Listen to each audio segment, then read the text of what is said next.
Pemirsa AG, pelaku anak jalani sidang vonis di Pengadilan Negeri Jakarta Selatan hari ini. Untuk mengetahui lebih lanjut jalannya sidang vonis AG, pelaku anak sudah terhubung dengan reporter Agnes Purba dan juga juru kamera Wahyu Santiko di Pengadilan Negeri Jakarta Selatan untuk mengetahui pembaruan informasi terbaru dari sana. Agnes, apa saja yang kemudian memberatkan vonis terhadap AG? Ya, Patricia dan pemirsa, betul sekali bahwa sidang vonis pelaku anak AG terhadap David Ozora ini telah selesai digelar. Tadi dimulai pukul 14.00 waktu Indonesia Barat hingga pukul 15.00 waktu Indonesia Barat.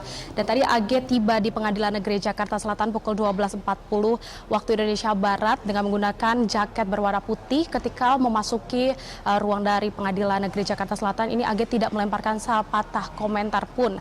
Dan dalam sidang pembacaan vonis tadi, AG menyaksikan pembacaan vonis terhadap dirinya di ruang tunggu sidang anak sehingga tidak hadir memang dalam ruang sidang yang digelar. Di dalam ruang sidang sehingga hanya ada Hakim Tunggal Sri Wahyuni Batubara, jaksa penuntut umum, pengacara dari AG, pengacara dari David Ozora, panitera, dan juga perwakilan awak media.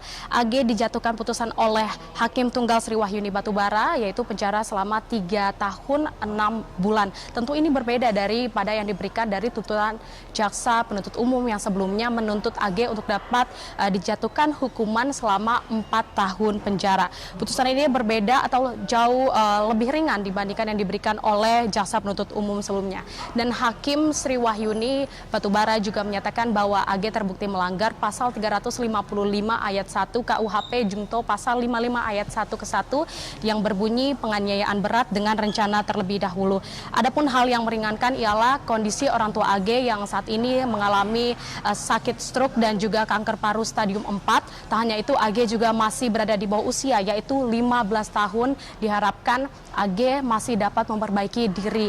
Dan selain itu juga AG dinilai oleh Hakim Tunggal Sri Wahyuni Batubara menyesali perbuatannya. Juga ada hal yang memberatkan yaitu korban David Ozora masih dalam perawatan di rumah sakit dan menyebabkan kerusakan otak kepada korban David Ozora. Jika nantinya putusan ini ingkrah, AG juga akan melakukan masa pidananya atau masa penahanannya di Lembaga Pembinaan Khusus Anak atau LPKA, Patricia. Mungkin lebih ringan daripada tuntutan jaksa selama 4 tahun, kemudian dijadikan 3,5 tahun. Bagaimana kemudian tanggapan dari pihak AG terkait dengan vonis ini? Apakah kemudian nantinya akan mengajukan banding atau seperti apa, Agnes?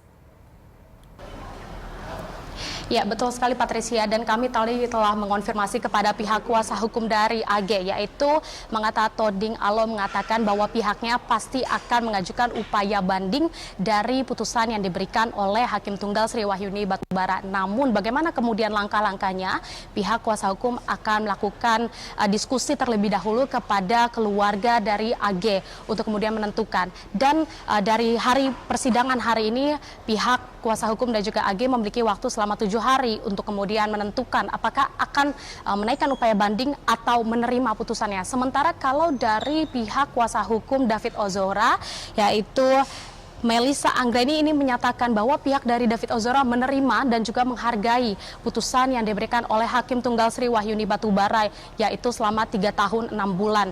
Tadi Melissa, kuasa hukum David, menyatakan bahwa putusan yang diberikan ini adil dan layak diterima, Patricia. Baik, Agnes, kami konfirmasi artinya AG ini akan ditahan di mana, Agnes? Ya, kalau nantinya ingkrah, AG akan menjalani sisa masa penahanan yaitu 3 tahun 6 bulan dikurangi dengan masa penahanan yang selama ini telah dijalaninya di Lembaga Pembinaan Khusus Anak atau LPKA. Patricia.